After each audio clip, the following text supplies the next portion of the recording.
Woe to you of earth and sea. Except that's the wrong song, isn't it? That's the wrong album. That was Number of the Beast by the Iron Maidens. Today I am talking about Iron Maiden's fourth studio record, Peace of Mind, released in 1983. And I am not spending the whole episode behind bars here. I just thought this might make a vaguely interesting intro. Maybe it doesn't. Maybe it does. Who knows? This is Iron Maiden Updated by Neil Daniels, one of the many books which I've used to try and find out various things about the impenetrable wall of silence that is the inner workings of the Iron Maiden. And that would be their fourth studio record, which I'm talking about today, released in 1983. It is called The Puntastic Peace of Mind. The first record to feature what's generally regarded as their relatively classic lineup. The first one to feature Nicko McBrain on drums. Maybe Peace of Mind takes its name from the fact that it's Nicko McBrain on drums. And of course also the Bruce of Dickinson, Adrian Smith, alongside the trusty Steve Harris and Dave Murray. This is, well, it's an okay Iron Maiden LP. In fact, by 1984, and let's not muck about, 1984, this came out when I was 10 years old. And when I was 10 years old, I didn't really have very much to look forward to. The Star Wars films had come to an end. Octopussy, the most hilariously titled of the Roger Moore James Bond movies, had just come out. There wasn't a huge amount to look forward to, but there was always the impending nuclear apocalypse of Threads and Iron Maiden to rely on. Although I don't remember anything about 1984 whatsoever. Maybe that was the year of Jet Set Willy, Manic Miner, Spectrums. I'm not sure. It was a very, very different time. And as Princess Irulan said in the film of Dune, the beginning is a very delicate time. So I've totally screwed this up. This is Mark's NOTCAST, where I talk about a record or something that interests me to a small number of people for about 45 minutes to an hour every once in a while. And today is this Maiden record. Originally, this was entitled Food for Thought, which is a strange name for an album, almost as strange as Peace of Mind, and despite its cover art there, insensitively dealing with the issue of perhaps mental illness, it's an album that doesn't actually reflect very much upon anything to do with people. It, like all Iron Maiden albums, is a relatively impersonal release about the books that they've read and the films that they've seen and the war documentaries that they've seen on VHS in the back of a tour bus whilst driving through deepest, darkest Germany sometime in 1982. As I said, Clive Burr had left the band. Clive later developed multiple sclerosis, making it impossible for him to play drums anymore, and was replaced by Nicko McBrain. Nicko had played with Maiden a few times in 1982 when Clive was indisposed. And Nicko brought with him a new style to the group, perhaps more dexterity, more chops, more tempo changes, more patterns, and developed alongside Steve Harris a style that's politely described as galloping. Now, galloping is the type of fast-paced dunga dunga dunga dunga dunga dunga dunga dunga dunga which you'll get in songs like Run to the Hills, Running Free, especially The Trooper, which is on this record. And it really sets the Maiden template for a fast-paced prog metal, which, as a 10-year-old, I thought was amazing. Now that I'm significantly older than that, I'm 51 now, I still think it's pretty good, but I did stick this on the deck the other day, listened to it, and I thought, there's some bits about it that haven't aged vastly well. Bruce says, it was the best album we'd done up to then. I thought that way up until Seventh Son of a Seventh Son. It was just special. Now, I don't agree with that assessment. Maybe it was Steve that said that. I don't know. Whoever it was who said that, I don't agree with that assessment. If I was going to do a Maiden ranking, Peace of Mind would be somewhere in the middle, nearing the bottom. And the lyrical content also reflects the fact that it is not amazing. So, like Hot Black Desiato singer for Disaster Singer, or Disaster Area in Hitchhiker's Guide to the Galaxy, Iron Maiden became those two dreaded words, tax exiles. Happened a lot in the 80s. Queen recorded, I think, Hot Space in Montreux. Iron Maiden recorded Peace of Mind in Nassau. UB40 decided the only way to get around it was to end up hating each other and moving to different countries. I think something that's still up to now. And Hot Black Desiato decided to spend a year dead for tax purposes. Obviously Pink Floyd made the wall in the Bahamas, I think, and some places in France around about the same time, limiting the number of days that they were on British soil so they weren't tax liable. Which is odd, because as a taxpayer, I kind of look at that and go, guys, you're filthy, filthy rich. You know, you've got millions of squids in the bank. Do you really need to do that just to keep an extra £1,000,000? I mean, obviously, there's a theory, an economics theory, which is once you get past your first 100 million or so, it doesn't really have an effect upon your happiness. It doesn't make you any happier or unhappier, because all your physical needs, all your psychological needs, for example, things about love, relationships, respect, recognition, all those, fulfillment, ego, they're all kind of somewhat irrelevant at that point, because with that much money, you don't have to worry about, for example, where's my next meal coming from? And is that next meal going to be a human brain? Well, the answer is no, it isn't, because this isn't Hannibal, the film from 2001 with Ridley Scott. So it was also recorded in Nassau for the reason to ensure the band didn't breach residency rules, or because of insecurity. They thought they wouldn't get successful again. They thought this might be the only period of time. Now, that's actually completely understandable. Neil Tennant of the Pet Shop Boys had a pension plan, which is he thought most groups of their size would have maybe 5 to 7 years in the limelight. And he said, so my plan was to pay into my pension until the 1989. And then at that point, I'd be able to live quite comfortably as a retiree, even if the band didn't sell another record. You wouldn't have to get a job. Maiden probably thought the same thing. They probably thought there's a lifespan to certain bands. They've got 3, 4, 5 albums maybe, and then that's it. It's game over. And in a situation like that, you then get to the point where you kind of think, are you doing this just for the money? So when the Wonder Stuff split in 1994, that's a tangent I bet you didn't think I'd go to. My mum's first thought was, oh, they've made enough money, they're getting out. It's like, well, it's not really why some bands split. You know, there comes a point where you do things not just for money, not just because you're earning money, but for other reasons. And so Maiden presumably thought that on the back of, look, I can call it Ron Maiden there, on the back of Number of the Beast, they thought maybe that's it, that they might sell no more and then they're doomed to, a slow decline and failure, so they wanted to give themselves a degree of financial security. No one could have predicted in 1984 that in 2025 Iron Maiden would have sold out a football stadium in London in an afternoon, and yes, I am seeing them. No, I genuinely couldn't have done it. What they did have, though, is because there was a rule around tax, is that if you're in the UK for 180 days, between the 6th of April and the 5th of April any given year, what you would find is that you would get taxed appropriately as a resident of the UK, even if you were, spending 180 days elsewhere. So for tax reasons, the band decided that they were going to record in Nassau, which was for 2 reasons. One, tax. Second one was no distractions. There's literally nothing to do there, apparently. At least there wasn't at that point, so they couldn't go down the pub or anything. And they did some writing in Jersey. Jersey, again, because it's not part of the British mainland, presumably for tax-efficient purposes. And in January 1983, and then moved over. So I think Nassau's in the Bahamas, I think. So that's kind of how it works. The strange thing is, each Iron Maiden LP outsold the previous one. So Peace of Mind, somewhat bizarrely now, outsold Number of the Beast, which outsold, obviously Killers, which outsold Iron Maiden. And the other thing that was happening is that the band were bringing a new generation of fans with every release. So there were people for who they didn't know the Paul Di'Anno stuff. They didn't know Murders in the Rue Morgue, Iron Maiden, Sanctuary. And obviously in those days, if you wanted to hear a thing, you had to buy a thing. You couldn't go on Spotify and go, what did the previous singer sound like?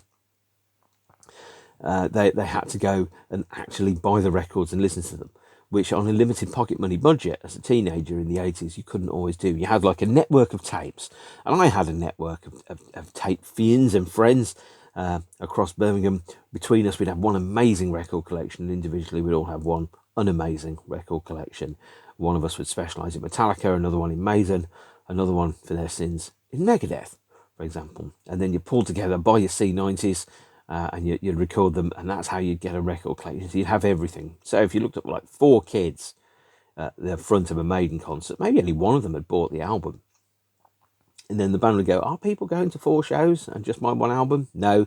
If you've got 4 spotty teenagers with full heads of hair, yeah, I had a full head of hair then, that can't afford to buy the records, that are kind of therefore divvying it up amongst themselves. So that would be a strange experience to have. And that means that the band were then in a position where they were able to take possibly a few more risks with what it had. They released their first single from the album, which is a little known, rarely played, and to be honest, not very good Iron Maiden track. It is called Fly to the Icarus. Here is a 7-inch single. It's backed with I've Got the Fire. I've Got the Fire is a cover of Montrose. Montrose, I think, had Sammy Hagar on vocals. And you can hear, actually, very clearly the difference between Di'Anno and Dicko.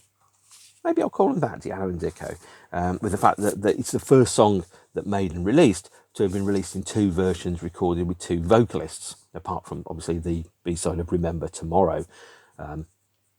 So you had I've Got the Fire, and you could listen to the difference in the vocals, and you could tell why maybe Bruce Dickinson was the singer. He had a wider range. He had the nickname Air Raid Siren. He was more, operatic. He was probably better at projecting to the audience, and just a better singer, full stop. Now, Paul Di'Anno, rest in peace, Paul, didn't cover himself in glory in that respect. He was a traditional British punk rock singer with a range that wasn't, amazingly wide, and just Iron Maiden, especially with Nicko in the band, went to places that they couldn't have gone with either Clive or Paul in the group. Bruce described what was happening with Fly to the Icarus as, effectively, it delves into Greek mythology. It got to number 11 in the UK, got to number 8 in the USA, which is, quite a good chart position, but it's not a great song. It's not memorable. Certainly got eclipsed by the second single from the album, The Trooper, which I'll get to in a minute, because Flight of the Icarus, I'm still talking about that, is based upon the Greek mythology. The idea of somebody that had,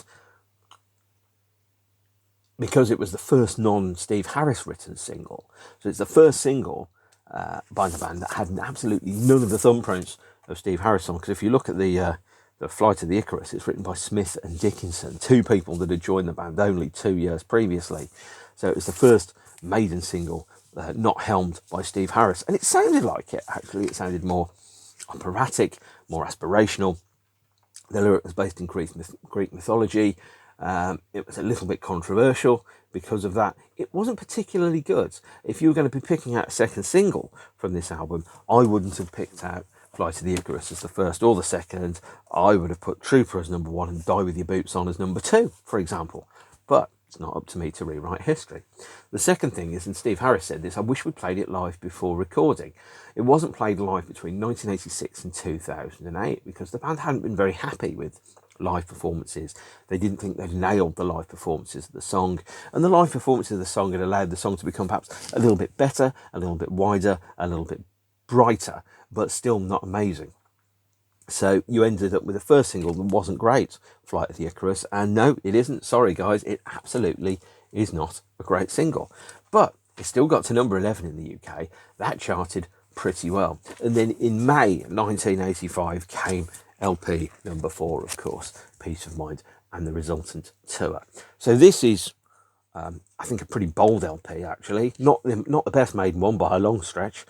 And it sets itself out very clearly right from the off with a fantastic drum roll from Nicko, his first recorded appearance with Iron Maiden. And it starts off with a mini drum solo, and you kind of go, whoa, this band are not taking prisoners. It was a kind of drum roll that you couldn't get from Clive Berg because that wasn't his skill set. You listen to it, you go, the band have got a new drummer, and boy, that drummer's really good. And you've got the track is opening with Where Eagles Dare. Now, talking about this album, the whole of this album, the lyrics for this album are basically ripped from the webpage called Everything I Learned About History, I Learned from Iron Maiden. There are no personal songs in Iron Maiden's career at this point. It's very much an impersonal operation. The band don't give an indication of their personal lives, if they have any. For example, you can read Bruce Dickinson's autobiography, What Does This Button Do? And I don't think it makes any reference whatsoever to him having an inner life whatsoever. It's a recycle of professional activity. And the second one is that there's nothing personal in the lyrics until we get up to Wasted Years in 1986, I think. Everything that's on this album is about books that they've read, films that they've seen, or poems or museums they've been to which have got tanks in. Where Eagles Dare, takes its name from the film of the same name, I think starring Clint Eastwood, based on an Alistair MacLean novel set in World War II. Revelations is, of course, about the Bible. Flight of the Icarus is Greek mythology. Die with your boots on, that's about war. The Trooper, that's about war and also based on a poem and a film. Still Life is based upon a story. Quest for Fire is based upon a film. To Tame a Land is based upon Dune. So there's no indication whatsoever that this band have any personal life whatsoever when you read the lyrics. In fact, the whole thing seems to be a complete kind of exercise in absolutely shallow flippancy. That in itself is not necessarily a bad thing. Sometimes you listen to music for escapism, to think about what would I do that is not relating to my real life. So you kind of, some bands, when they put the music on, and you kind of go, well, I'm having a sad, bad day and I want to listen to sad songs that make me feel good, written about guys whose girlfriends or wives or whatever don't understand them. Iron Maiden are just like, fuck it, we're going to talk about the invasion of the Charge of the Light Brigades in the 1850s, the Prussian army, and we're going to talk about wars because, hey, we can. It's basically if someone took Boy's Own comics or Commando comics and turned them into music, if you fed like all the prompts from British Commando magazine from about 1980 to about 1984 into a prompt and now make it metal, and it would come out with an AI generation of what would be Iron Maiden. So let's just go for the opening line of the album, which I don't actually know what it is.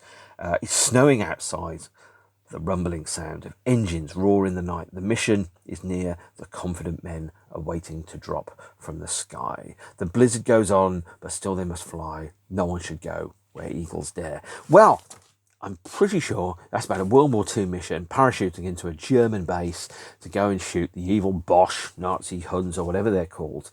And there you go.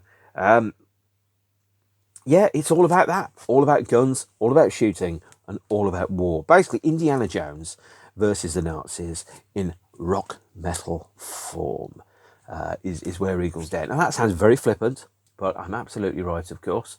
As indeed the whole record is. Listen to interviews with someone like Nicko, for example. Wahoo, Teddy, Tree Bonk, etc. And you kind of go, and that's how he talks. You kind of go, is there any human inside there, or is it all kind of like a hall of mirrors of deflection to prevent access to the real person that's inside there? And that's reflected in the lyrics and in the imagery and everything that goes with the record. On the other hand, if you want to run around your living room playing air guitar to a load of hairy old man bollocks talking about war, Peace of Mind is one of the greatest albums ever made, and for that alone I recommend it, if that's what you want to do.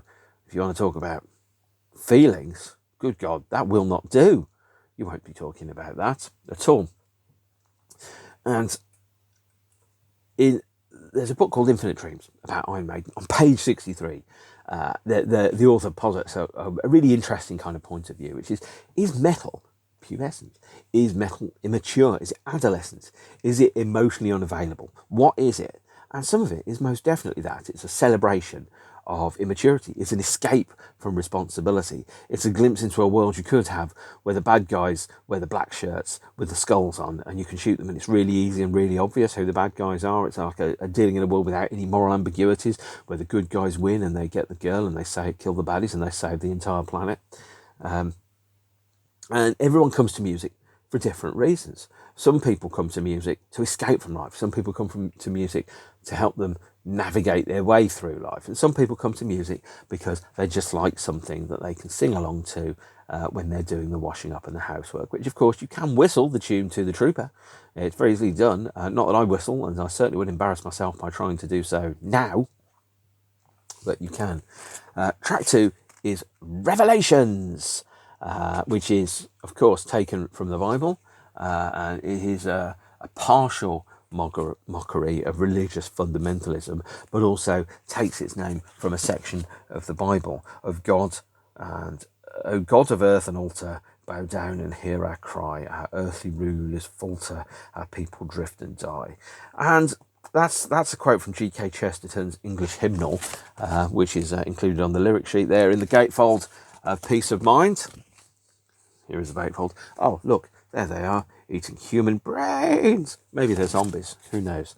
How many Iron Maiden songs have got the word dead in? I'm not quite sure. Quite a lot of them. No Prayer for the Dying, Be Quick or Be Dead. A Matter of Life and Death, Death on the Road. There's a lot of death, Live After Death, Die With Your Boots On. Basically, there's a lot of Maiden to deal with death and mortality. And maybe there's a song called Die With Your Death On. I don't know. Who knows? Maybe not. No, I'm being very flippant. Revelations, by the way, is the first, as far as I know, the first solo song written solely by Bruce Dickinson.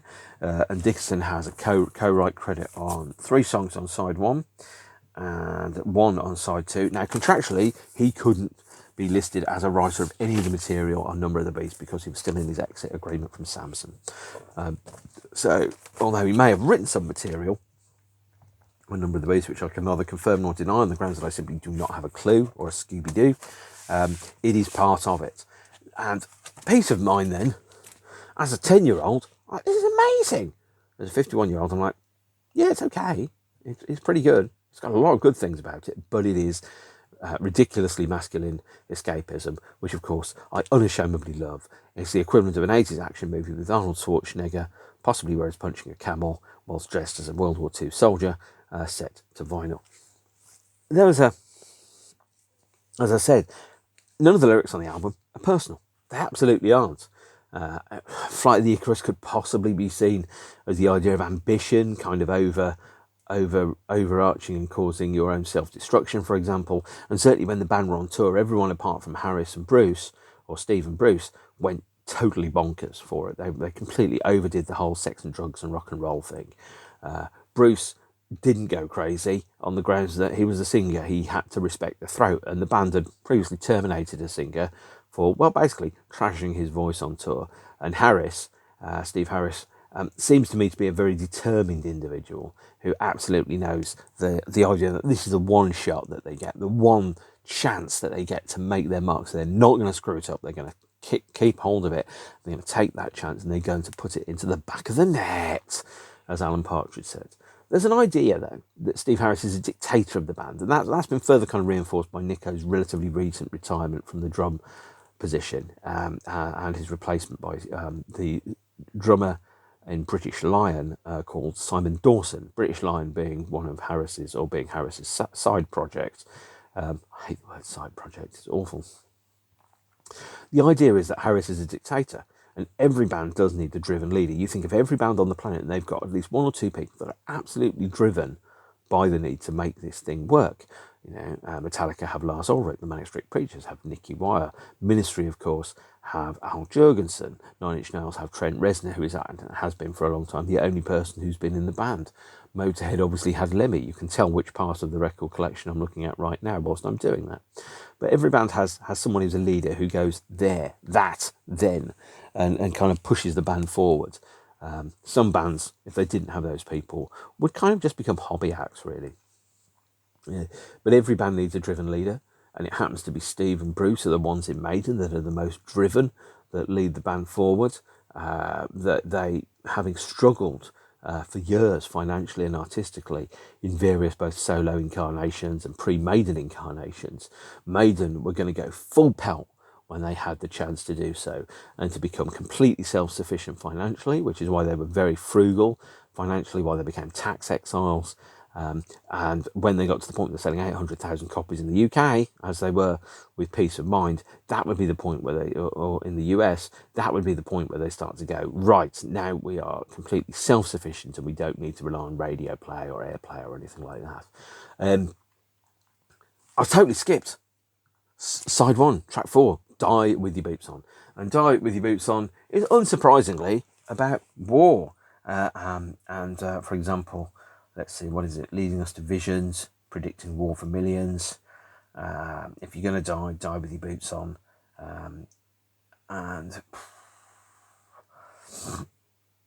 Yeah, so a sample lyric, I'll just pick a bit from the second verse of Die With Your Boots On. The warlords will arise, terror, death, destruction pour from the eastern sands, but the truth of all predictions is always if you're in your hands, and if you're going to die with your boots on. Again, a song about war. In fact, the next song on the album, also second single, The Trooper, is also a song about war. In fact, I go so far as to say 1, 2, 3, 4, maybe 6 of the songs on here are about war. which is very, very much a man's album, isn't it? If this album was a person, it would have hair on its chest. The Trooper, the second single from the album, released on the 20th of June 1983, got to number 12 in the UK. It was reissued in 2005 in a live version. And, it's also given itself its name to the beer. And I think The Trooper is the only song that Maiden have played live at every show since it was written. And if they haven't played it live, there are very few times that they haven't played it live. Maybe a Matter of Life and Death tour in 2006, where they played that song in full, or that album in full. The Trooper, unsurprisingly, let me guess what it's about. War. So it's about the charge of the Light Brigade in 1854, and is based upon a poem by Lord Tennyson of the same name.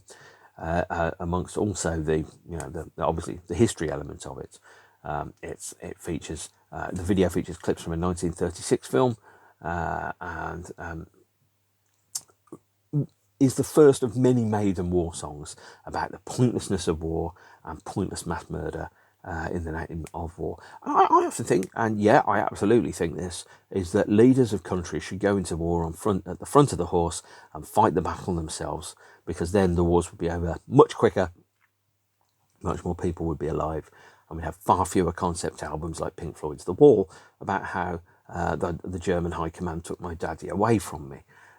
But The Trooper is also, of course, a song that has become pretty much associated with Maiden, even though it wasn't an enormous hit. There's only 2 times, by the way, Maiden have played this live, and Bruce has not waved the flag. And those have been in Beijing and Shanghai in the 2016 tour, because there are some very interesting cultural rules around lyrical content, around war, ghosts and so on, and nationalism. And as you can see, the flag here is torn to shreds. So that kind of gives you an idea that the album, and there's a lot of it, is around the male concept of identity, masculinity, nationality, and so on. But it's couched in a very uncritical way. So there are some lyrics occasionally, the good and the evil, which path will he take, and what war will do to somebody. But at the same point, it's like it's gone. You blink, it's gone. It's on to the next thing, and all of a sudden, oh look, there's a 90% scale model inflatable Spitfire that's floating above the crowd. Well, that's exciting, isn't it? Yes. Side 2, track 2, Still Life, which is based upon a story by Ramsey Campbell, who I think wrote Who Goes There as well. And this story is called The Inhabitant of the Lake. And again, it's another song about dead people and ghosts and all that type of stuff. Then we have Quest for Fire, that's written by Steve Harris. That's based upon the film of the same name, which came out about 1982, in a time when dinosaurs walked the earth, when the land was swamp and caves were home. Stonehenge. Very Spinal Tap indeed. Drawn by the quest for fire and the discovery of man. Not a great song. I have no recollection of it. In fact, when I listened to it the other day, I was like, I don't even remember ever hearing this song, despite having had a copy of it for 40-something years. And then Sun and Steel by Dickinson and Smith, which is, I think, apparently based upon Samurai and an essay by Yuko Mishima, which also feeds into the Senjutsu album that was released about 3 or 4 years ago by Maiden. Again, the concept of masculinity, identity, and a good old bit of daring do with a sword, because you can't go wrong with Iron Maiden. You're never more than about 5 minutes from war or misogyny. And sometimes, actually, that's really refreshing. The last track on the album is To Tame a Land. It cannot be called Dune, even though it's very, very clearly based upon the book Dune, because Frank Herbert didn't like rock or heavy metal, and certainly wasn't going to give the permission to a band called Iron Maiden to call one of their songs Dune. So by the time you get to the 4th line of To Tame a Land, there's Sandworms, there's Fremen, there's Dune. By the time you get to the 9th line, there's a Still Suit on the 12th line. Arrakis is on the 14th line. There's Mice, Sandribers, Wadib, Kwisatz Haderach, Cadillac, the Gom Jabbar, and you kind of go, if you didn't understand that, you're going, that's some weird religion, isn't it? Well, it depends on who you talk to. So some people, Dune is a very, very good book series. For other people, it is merely a fantastic film by David Lynch, which I absolutely love, and I've talked about in the previous episodes. And also, of course, it's very convenient for Dino De Laurentiis and David Lynch to tie in the release of the song To Tame a Land with their upcoming motion picture fiasco, Dune, which is here. I could wax lyrical about that. There's a previous episode for that, so let's not do that for now. Let's move on to the B-sides. And there are two B-sides, as I've said. I've Got the Fire and Cross-Eyed Mary. Cross-Eyed Mary is on The Trooper, and Cross-Eyed Mary is a Jethro Tull track, which I think got more radio play in America than The Trooper itself actually did. Which is interesting, isn't it? Can you hear that? That's a snoring cat. If you can't hear it, you're missing out. In 1995, the album got a release in a 2 CD set by Maiden, which was their first attempt at remastering, this time featuring the B-sides from the singles. All of the albums up to, I think, Fear of the Dark got 2 CD issues, possibly up to X Factor as well. This time featuring just I've Got the Fire and Cross-Eyed Mary. But if you wanted to get the single only extra tracks on the 12 inches, you had to go for the first 10 years 12 inch and CD box set from 1990. This one, and I'll just quickly drag it out here, features a double pack of Flight of the Icarus and The Trooper, this time backed with effectively, because the 12 inches had no extra tracks, just I've Got the Fire and Cross-Eyed Mary, alongside Listen with Nicko Part 5. Again, these charted, which was quite a surprise, but there you are. Shame there were no live B-sides from this era. I always saw singles as music delivery systems, ways of getting extra songs that didn't exist and weren't on albums. Mostly I'd have liked non-album tracks, but sometimes you didn't get those. You got what you were given, and sometimes you weren't given very much at all. In fact, the Peace of Mind tour was very underrepresented in terms of live releases. There was nothing that was released from that tour. Although the band did play a relatively short tour running from April to December 1983, climaxing with a show in, I think, Dortmund.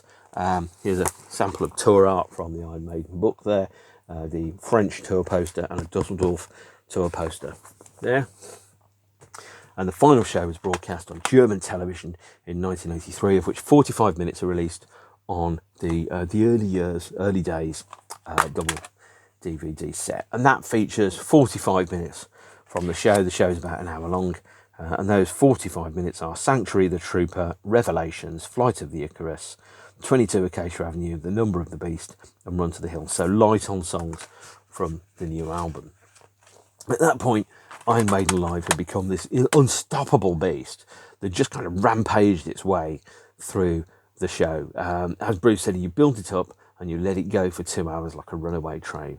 And off it went. And live was really, really where it was at that point. You know, if you couldn't get radio play, if you couldn't get TV play, you would play live, and you'd play the Birmingham Odeon, and that would be how it would work. And that is the Peace of Mind era, which to me is a relatively underwhelming album. It's probably my least favourite of the albums in the 1980 to 1992 run. It's the one that's least memorable for me, although No Prayer for the Dying is pretty bad, truth be told. But also, and let's pick it up, let's go for, and I know you've been waiting for this, the Swarm. Oh, no, I can't show you that. No. It is, let's see what this is. It is the Swarm scale of music. And there, so there's the Swarm scale. I'm going to show you what that looks like. So we have each song on the album ranked on the Swarm scale for Sorcery and Ghosts, that's the S. War and History, that's the W. Armaments and Violence is the A. R for Religion is your R.